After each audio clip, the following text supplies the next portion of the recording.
Jessica Walsh here with another Down Dog update. Today I am here interviewing Jessie Thompson at the Yoga Loft in Bethlehem, Pennsylvania, the town of Lehigh University.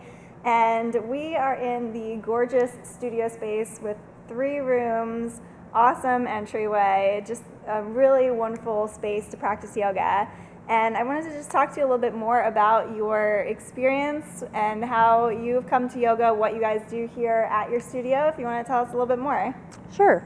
So the Yoga Loft, this is our 9th year, and I opened this studio after moving back to the area from Los Angeles. And I was out in Los Angeles for about 8 years. And I had started doing yoga before I moved to LA, but LA is where I did my teacher training. And I started working at a yoga studio there in Santa Monica, California called Yoga Works. Mm-hmm. So that was the original Yoga Works. They've since gone on. The original owners sold the business, and Yoga Works has since expanded into many cities and many places. Yeah, I've definitely right? heard of it. Yeah. So. But at the original Yoga Works, I was there. I worked in a few different capacities, and then towards the end, I was the general manager, and that's where I learned sort of the operating of a yoga school. And so I came into the Yoga Loft with some pretty good experience and learning from some people that had been doing it for quite a long time and doing it really, really well, in my opinion. Yeah. Yeah. So that helped me make, I think, certain decisions along the way that have helped the Yoga Loft be kind of a stable place. Because I think sometimes a yoga studio pops up and then goes, and it's hard to align all the things that can help you be in place in a way that you have that financial stability, and like what are the things in yoga that create that. So I had some ideas going into it. Yeah. So we can talk a little bit about some of those things if you think that would be interesting to folks. So if you're thinking about opening a yoga studio, here's some advice, or my opinion anyway. I think one of the things is to have parking. Yeah. Okay. Yeah. And it's like these sort of boring practical things, that you want to think about, that you want to have. And I think sometimes there's sort of a downtown location where the shops and restaurants are, but if people just can't get there and park their car, they're not going to come. It's just too stressful, I think, for folks these days, like battling with a lot of traffic and that sort of thing. So we have a part of our lease here with our landlord is use of a nice big parking lot in the back. Okay. So that, and they always say location, and that's partly true, but it's sort of parking, yeah. I think, maybe even takes priority over that. So there's that. And I think you also have to have a decent amount of big empty space with heating and air conditioning that has a reasonable amount of rent. We are in a building that was originally a sewing factory. So the 3rd floor that we're on here is almost 9,000 square feet. It's a lot of square footage, but because I came into the space and it needed a fair amount of work, I just put my elbow grease into it and kind of fixed it up myself. So I did it really inexpensively, and because it was a building where it needed that work, I didn't come into it with a high price tag. So I think that's important, to find a lot of space for cheap. Yeah. And if you need to just get the paint roller out and clean it up and fix it up yourself, then I would do that rather than getting into a lot of debt, spending a lot of money on fancy stuff and renovations. Because it's kind of a business where you have to build it over a long period of time. So you don't want to go into it spending a lot of money on the space because you don't have the revenue coming in at first to be able to pay all that off right away. It does take some time. Right, yeah. And the nice thing though, if you do find a larger place cheaper, is when you walk in, it's just nicer. There's something about feeling cramped that is just a little not good for the energy almost. So it gives it a nice flow. That's one of the things I was saying. You have nice rooms, a lot of space, which is, I think, definitely an asset. Yeah, I think it's conducive to practicing yoga or any kind of physical movement that you feel like you have the space to expand into. Yeah, exactly. Yeah, you're not worried about that you come into where they just have a little front area and like one room. It's definitely a different feel. Yeah, yeah. I think there could be a nice intimacy to those smaller studios, a coziness, a real family feeling. But I do think we kind of got lucky here, and I think it's worth like looking around, waiting until you find that like really right spot. Yeah. So that's helpful. And then I think like those, finding those teachers that, share the same values with you, people that you can work well with, people that are reliable, that they have integrity, they're going to continue their practice and continue their studies, deepening their knowledge. Setting up your own teacher training program so that you can, the values that you had, you can pass on to people. And I have really aimed to have sort of an identity for our school in that sense that we have as a school, a method of sorts that you can come to a beginner class or an intermediate or advanced class, and there's things that the teachers all have in common, that you kind of know what you're getting when you come here. It's a certain type of practice, a certain way of teaching yoga. Yeah. And I think that's helpful too. I think when it's a lot of different people doing a lot of different things, it might be sort of confusing for the student. They don't know sort of where to fit themselves in. So I think it's good to set up your classes by level so the students get into the right level. I think that's more important than having a bunch of different styles, emphasizing the styles. Interesting. So that's a few things. Yeah, that's definitely very helpful because I know a lot of the times you might do your teacher training and then are interested in opening up a yoga studio, but I guess there might be a certain amount of business knowledge that you need as well, do you think, to do a yoga studio? I think, I can't say I'm a business person because I wasn't in business before I did this. Yeah. That certainly may have helped me. It's I think having a good idea or a clear idea of how you want the yoga to be taught is a good starting place. If you don't have business knowledge, then have that. Have integrity in what you're doing. As far as being a yoga teacher and teaching other people how to teach yoga. There are business things, but I think you can learn them along the way. Like it's not so complicated that you can't figure out like what kind of insurance do I need? I got to pay workers' comp. Figuring out payroll and billing and those things I think you can like learn as you go, learn as you do, and ask other people that work in business. Hey, do you know anything about that?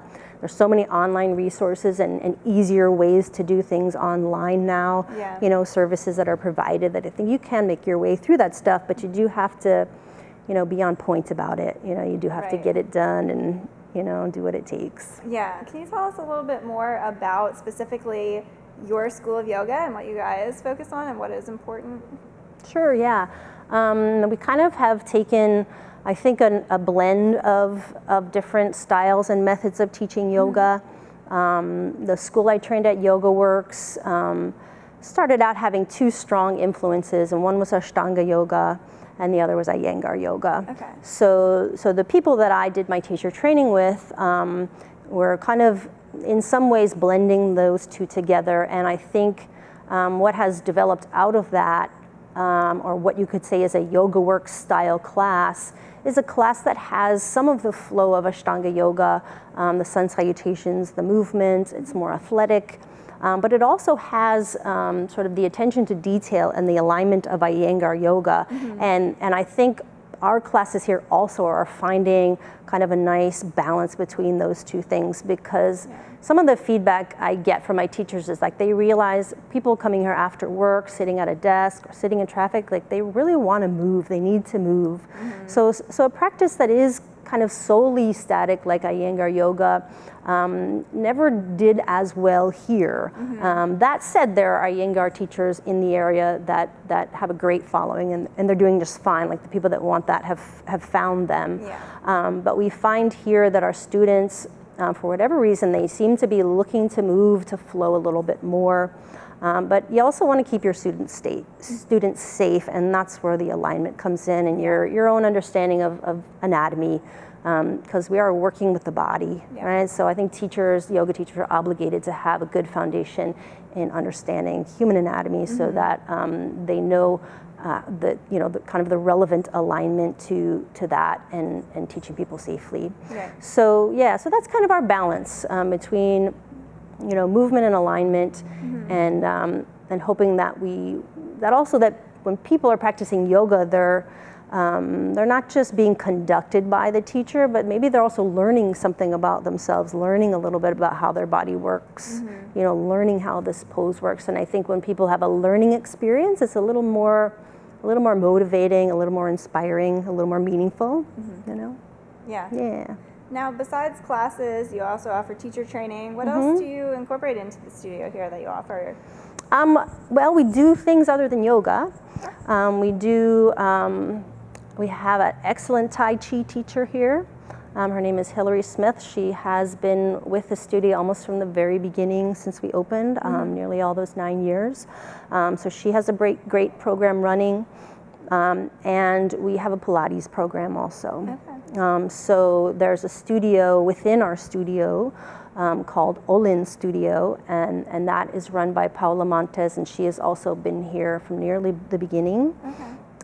And there's another teacher that works in the studio, also named Adrian Eline, and Adrian has kind of her own clientele that come here and work with them one-on-one in the Pilates studio. And then we have a couple of public mat Pilates classes. So not just yoga. And we used to have other things. We used to have belly dance and stuff like that. Yeah. But that belly dance teacher moved to Hawaii, lucky lady. So those things other than yoga. And then we have some meditations, some restorative yoga. Within our teacher training programs, we have yoga philosophy classes and things like that. So that's interesting. Yoga philosophy is something that you don't hear offered too often, but I feel like that would be a very interesting, insightful kind of course. Yeah, it kind of like hinges into our teacher training program. Okay. But I'm starting a class in the fall, and I'm calling it Yoga Sampler. So it'll have a little bit of philosophy, it'll have a little bit of asana practice, and a little bit of meditation, and then some restorative at the end for resting. So it's sort of a way for me to see if people are interested in kind of how can we incorporate some of the kind of core ideas of yoga philosophy, keeping them in mind as we practice. How can the practice facilitate a little deeper understanding of those core ideas, and then how can we meditate in a way also that kind of brings the ideas into our awareness. So I'm just trying it out this fall, and hopefully people will give it a shot. Yeah. I definitely would be interested in that. And I actually have come to a few. I only live about an hour away from the studio, so I've come when we had a workshop with Sean Corn. That was a few years ago now, and then I saw one recently for Jason Crandall came to the studio as well. And for Valentine's Day, I brought my boyfriend. I kind of dragged him along to do the partner yoga with the couple who did that class, and it was amazing. And it's funny because after the class, my boyfriend was like, you know what, I really enjoyed that. And it was a 3-hour class, and you're kind of wondering, like, 3 hours? Especially for like him doing yoga, like 3 hours. He was like, time flew by, like I really had fun with that. That's good. So, it's really cool to do those kind of specialty things, and things that might bring people into a yoga studio that maybe otherwise would be like, oh, I don't do yoga, and kind of like introduce them. That's a great example, of a way that I think we do see people coming in to try for the first time in the partner yoga because their partner's like, hey, come on, give it a shot. Usually one's being dragged in. So it was definitely really a neat thing. Yeah, and I think it's, kind of getting back to like what works at a studio. You make a good point, because I think you do have to have a variety of things, stuff you do that's more lighthearted and fun, that people would just want to do something a little different. Yeah. And it can be, more as a novelty thing that they try. And then other stuff for the more serious students that are really dedicated, really interested in kind of digging deeper. Yeah, a nice range is helpful. Yeah, that definitely is. It's very true. And for the people that are around the area that might want to come to the studio, you guys have a website they can check out, and then of course come in and check out your schedules online, I'm sure, so they can find out what's going on at the Yoga Loft. Yes. Yeah, so it's the Yoga Loft of Bethlehem.com. Awesome. Yeah. And you guys are on Facebook? Or you guys Facebook, Instagram, all that good stuff. Working on our YouTube channel and Awesome. Yeah. Very cool. So definitely if you're in the area, check out. And maybe at some point you guys will have some videos for people that aren't local. Yes, we're heading in that direction. I think, as you are doing, that's where things seem to be heading. Yeah. So we'll join in. Very good. Awesome. Well, thank you so much. I really appreciate this, and thank you. Love coming to your studio. Great. Thank you. And thanks, guys, for watching. We'll see you next time. Namaste.